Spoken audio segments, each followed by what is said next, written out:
To binge or to DNF?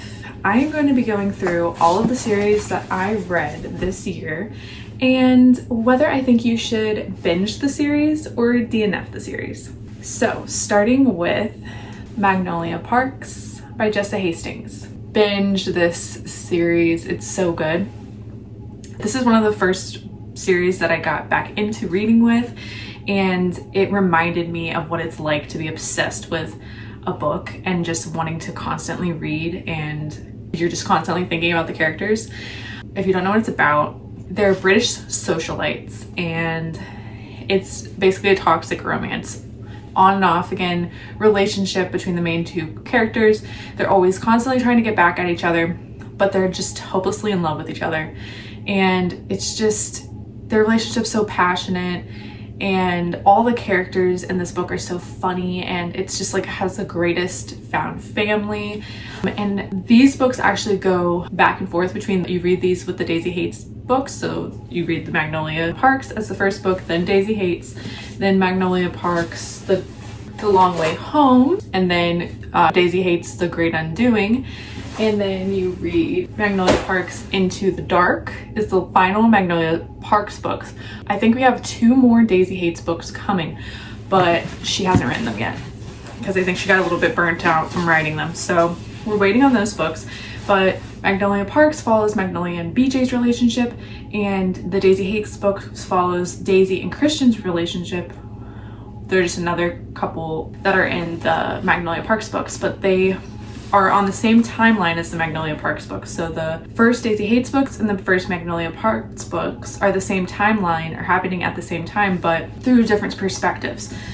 So in the Daisy Hates books, you have Daisy's point of view, Christian's point of view, and Julian's point of view, which is Daisy's brother. And then in the Magnolia Parks books, you have BJ and Magnolia's point of view. But this series is so good. I definitely recommend binging it if you are a toxic romance girly like me. I would highly recommend it if you like funny, like a group of friends, socialites, like Gossip Girl vibes. You would enjoy this series, and I would highly recommend binging it like I did.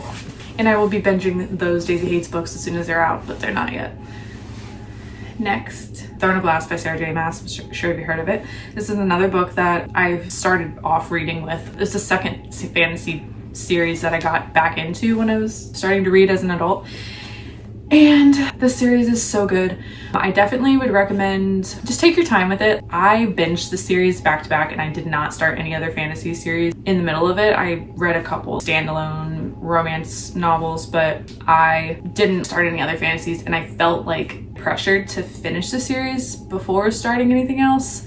And I regret doing that because there's so many books in the series. Let's see, there's you actually start with Assassin's Blade is the first book, then read Throne of Glass. I know there's different orders. You can read this before Heir of Fire, I think, but I read it first. And I think that's the best way to do it because there's a lot of things that happen in the series that you find out in Assassin's Blade. So it builds the context and the background of Selena and her.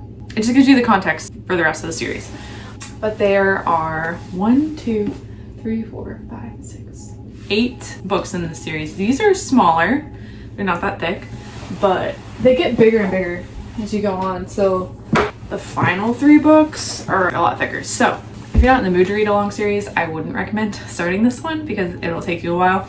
But if you don't mind and you like fantasy, I would consider this to be a heavy fantasy novel. There's a lot of world building in this series, and the romance in this series is more like subplot. It's not the center focus of the series, in my opinion. A lot of it is the main point of the story is the fantasy that's going on. If you're not big into fantasy books or world building, then I wouldn't recommend this, honestly. And it's very complex. It can get pretty complex because there's so many point of views in this book. It's third person, and it follows so many different people's point of views. And the deeper into the story you get, the more complex it gets, the more perspective you're getting, and the more you're learning about the world from different angles. And so it's super good if you like that type of thing and you love fantasy. It's super good for world building, and it's just so complex and builds up over the course of the whole series. But if you're not really a fantasy reader, then this would probably be too intense and complicated for you to understand or enjoy. But once you get into the series, the relationships between the characters is so good. And because it is such a long series, there's more development of character development and you get more attached to the characters and to their relationships. But Sarah J Maas is also really good at switching up on you who the love interests are, so don't get too attached to certain couples in this book, because one second you could be rooting for this one couple and then all of a sudden she switches it and there's a different love interest and it just goes into that. So I feel like I rambled on about this series, but my answer is binge it if you are a fantasy lover. If you are more of a romance girl and you're not really into fantasy world building, then I wouldn't mess with the series, because it is an intense series. It does take a lot of time. It is a lot of point of views and a lot of world building, but it is a great time. And for fantasy lovers, I would definitely recommend it. I feel like it's a rite of passage for fantasy. And I haven't started her other books. She has the Court of Throne and Roses and Crescent City series also. And I haven't started those, but I've heard great things about those too, and I definitely am going to read those too. I just need a break from this world, a little break from Sarah J Maas, because this took over my life for the majority of the beginning of 2025. I think I started these books in May and finished them in July. So I would recommend binging those if you're a fantasy lover. The Clipped Wings and Inked Armor series. This is an angsty romance.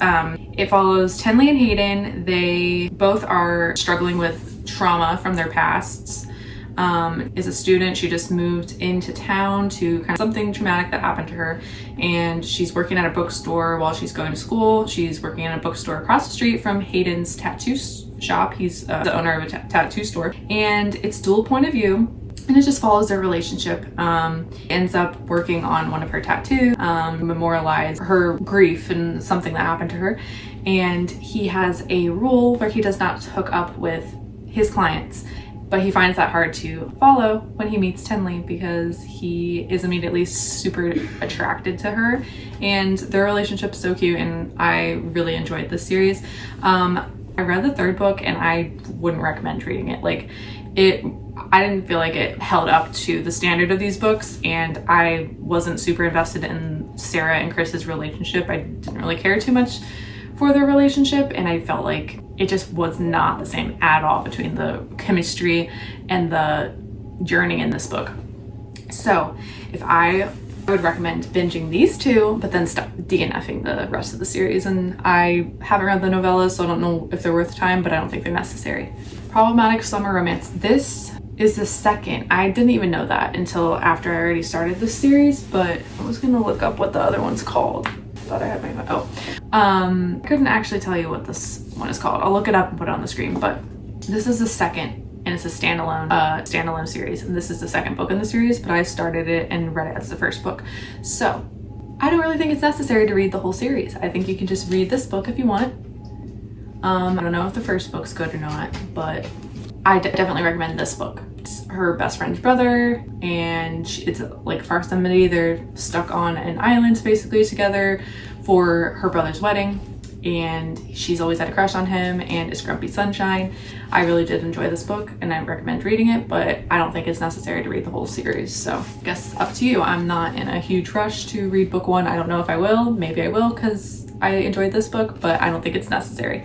Just for the summer, I read Part of Your World, and it's another interconnected series. I think you could read them all. Like, you could just read this one, or you could just read Yours Truly, which is the second book. You could just read Part of Your World. I did enjoy Just for the Summer and Part of Your World. I haven't read Yours Truly. This is a fake dating trope, and if you are someone who likes sweet love stories, you don't need like a bunch of drama, toxicity, I would recommend reading her books. But if that bores you, then Abby Jimenez is not your girl. She is a sweet love story type of emotional books, but they're always like, I always leave them going, oh, that was a good book. But it's never been like obsessed with the couples in her books like I am with like Parks. Like, it's not that high intensity of love stories. So the answer for DNF or binging this series is, it depends what kind of book you like, but like I wouldn't binge the series necessarily. I think I wouldn't DNF the series either. If you want to read each book maybe, but it's not like a book that I'm obsessed with finishing each book in the series. Addicted to You. I just read book 1 and I will be binging this series. It's so good. Follows Lily and Lo. Lily is a sex addict, Lo is an alcoholic, and it are fake dating also to try to like their addictions a secret from their family. And I can tell there's going to be good found family in this book. I love the drama in this book, and they're basically enabling each other's addictions, and it's a very interesting book, and I'm excited to continue the series. So I definitely will be binging the series, and I recommend you do it too if you are a toxic romance gal like myself. The Boys of Tommen series. Just finished Keeping 13. These books are, on the one hand, they're really sweet. It's set in high school. It's a cute little puppy love relationship between high school students, but it also, all the books follow like topics. So there's abuse in this book, there's bullying in this book, drug use in this book.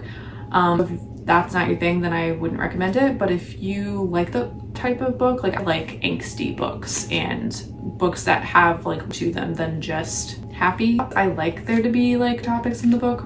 That's how real life is. Not everything is happy.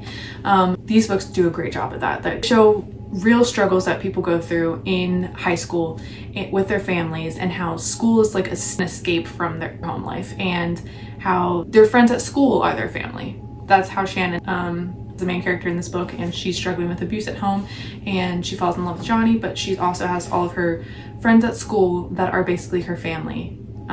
She doesn't have a good family at home. Her siblings are close to, but she doesn't have good parents. So I really enjoyed that book about the series, and if that sounds like something that you would enjoy, I think you should binge this series. I'm planning on finishing the rest of the series. There's a lot of books in the series, and they're pretty long books, but they're always so good, and it really doesn't take too long to get through these books because they're so good. So I would recommend these if that's your type of genre, and I will be binging the rest of the series. Now, I don't have the books that I plan on DNFing the series to, because I only buy books usually of series that I know that I want to finish.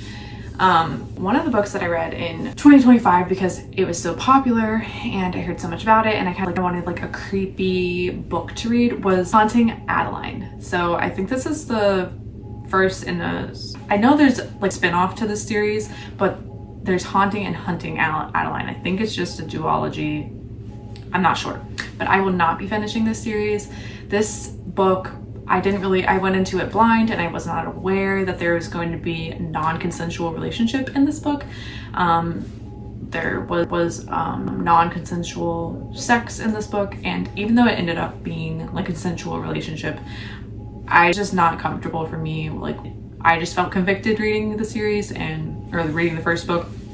And even though I enjoyed other aspects of the book, like liked that it was a stalker because it was just like spooky and I wanted like scary type of series, the sexual stuff it was too much for me. So if that's not your thing, I definitely would say DNF the series. Don't even start the first book. I will not be continuing the series, even though it ended up on a cliffhanger. Don't plan to finish the series just because of the sexual stuff in the book. The other series I started in 2025 that I don't plan on finishing, or at least not in the immediate future, is the Chestnut Springs series. I know that this book series has so much hype on TikTok. So many people just rant and rave about LZ Silver and the Chestnut Springs series, but I read Flawless. I have not read the other books in the series. I just read Flawless, and it was just so hyped up. I expected more from the series. Like, I wasn't really that invested. I was kind of bored a lot of the times in this book series, and follows a bull rider and like PR public relations girl that gets assigned to try to keep him out of trouble, basically, because he's not too good in the media. So it's kind of like enemies to lovers, proximity romance. Maybe I like it more now. I've gotten more into contemporary romance. At the time that I read this, I was deep into fantasy books, and so maybe contemporary romance really wasn't like what I was looking for at the time. And I was reading it to like up the Throne of Glass series, so maybe it just wasn't good for me in the time I was reading it. Oh my gosh. Hopefully I didn't wake up my baby. But anyways, I wasn't that impressed by it. I haven't read any of the other Chestnut Springs books because of it, because I just don't remember the first one being good, and I know a lot of people say it's amazing, so maybe I will try the next book in the series eventually, but it's not like my priority list. There's so many other books that I would rather read. In my opinion, I will be DNFing the series. Zodiac Academy. I think it's like a little bit too soon to tell, but I do plan to finish the series. I've heard amazing things about this too, so I'm not sure if it's going to live up to the hype or not either. I rated the first book in the series 3 stars. I am interested and I want to continue and see what's happening, but basically it's a supernatural academy. There's 2 twins that are in the mortal world, and they suddenly get taken to an academy and learn that there's a supernatural world that they had no idea existed, kind of like, and they have powers. And it's about them discovering their powers in this book. There's orders in this book, which is interesting, to where everyone at the academy fae, and they have powers, but they their powers in different ways. They recharge their powers in different ways depending on what order they are. Tori and Darcy don't know what their order is, so you're trying to figure that out with them in this book, and so that makes it fun. What I didn't really like about this book was the bullying. Like, there's the people at the Supernatural Academy are annoyed that Tori and Darcy are coming in because they have next in line for the throne. Their parents were the last king and queen, and so everyone at the academy just treats them like shit and garbage because they don't want them there. They want to take the throne, and they're just annoyed that Tori and Darcy are there. And Tori and Darcy don't even want the throne, they just want their inheritance. So what I didn't enjoy about this book was a lot of the characters I don't care for. The only people I really cared for were Tori and Darcy, and it's dual point of view. It goes back and forth between Tori and Darcy's perspective. So I think that I will start to like the series better when there's character redemption. Does it live up to the hype? I'm not sure. I will get back to you on that. I will probably be reading these in a reading vlog where you can see my reaction. Another series that I read or started in 2025, I've started so many book series. And when I first started reading, I had planned to just like finish the book series before starting a new one, but then I got like so excited seeing many different book recommendations that I just like started a bunch of series, and now I'm in the middle of a bunch of series. So I should probably do a video about finishing books that I'm in the middle of, or series I'm in the middle of. But I started off reading thrillers. So I read the Housemaid series by Frida McFadden. I really enjoyed the first 2 in this book. The third one, I would say it's not recommended. I don't know, it's not necessary. I would say just read book 1 and book 2 in the series. It's basically a creepy book thriller, and I don't want to give away anything, but it's like about a housemaid that goes to work for 2 different families. It's the same housemaid in book 1 and book 2, but it's 2 different families that she's working for, and different like mysteries are going on. And Frida McFadden's books are so bingeable and so like entertaining. I just really enjoy anything that she writes. Another series that I started that's a thriller was The Perfect Marriage, and this is a duology. The second one is The Perfect Divorce. I loved The Perfect Marriage. I thought it was super good, and I binged it like in a day. If a defense attorney, a criminal defense attorney, she finds out that her husband was having an affair on her, and that his mistress was found dead in one of their houses. And so she is defending her husband on trial for his mistress's murder, and you're trying to figure out what happened. So I really enjoyed that book. The second one, I read it like quickly, and like it's entertaining, but I wasn't like nearly impressed by it as the first one. I've heard mixed reviews about that. Some people enjoyed the second one more than the first, but I personally didn't really care for it. I actually don't even really remember much about it, whereas like the book, I remember everything about it. So I would say not to finish the series. I don't think it really was worth it, but I recommend the first book. Just read it as a standalone. It's Curse Saga. This fantasy series is so good. I liked it better than Throne of Glass because it's more like romantic-y. And it's the first book is character development, world building, not like that book that good. Like, it's really boring at sometimes, but the second and third book are fire. They're so good. The second book, the slow burn relationship between Diem and Luther, so good. It's enemies to lovers, and it's kind of a complicated thing to explain like what the book is about, but basically fae that are ruling different worlds, and there's different realms, different gods, and they have different powers. And like, Diem is a healer. She's a human. She is going to work as a healer at like of one of the Fae rulers, and their enemies stance basically against, like, the mortals don't like the Fae and the Fae don't like the mortals, and they're just coexisting. And she is kind of going undercover as part of the resistance while she's being a healer. And her mom disappeared also. She's trying to figure out what happened to her mom. But then a big thing happens in the second book that completely throws everything up, and it's just like super, and I don't want to spoil it, but the third book ends on a huge cliffhanger, and we're still waiting for the fourth book, which I think is the final book in the series. But this book is super good, slow burn book that I've read, and I highly recommend it. So I would definitely binge this series, and I did in fact binge this series super quick, and these books are pretty big. So those are all of the books that I started in 2025. Those are a lot of series that I started, and I still plan on starting more series even before I'm even finishing the rest of the series, because I just see so many more recommendations. Like, I need to get my shit together and finish this series before I start new ones. But I will be starting The City of Gods and Monsters soon as well, so I can give you guys my opinion later and maybe do a part 2 of other series that I'm in the middle of, and whether I will be DNFing them or binging them. So if you guys like video, let me know. I'll do more like it, and comment down below what other videos you would like to see from me. I plan on doing some reading vlogs and more like reading wrap-ups, TBR videos, but I am all ears for whatever kind of videos you guys are interested in.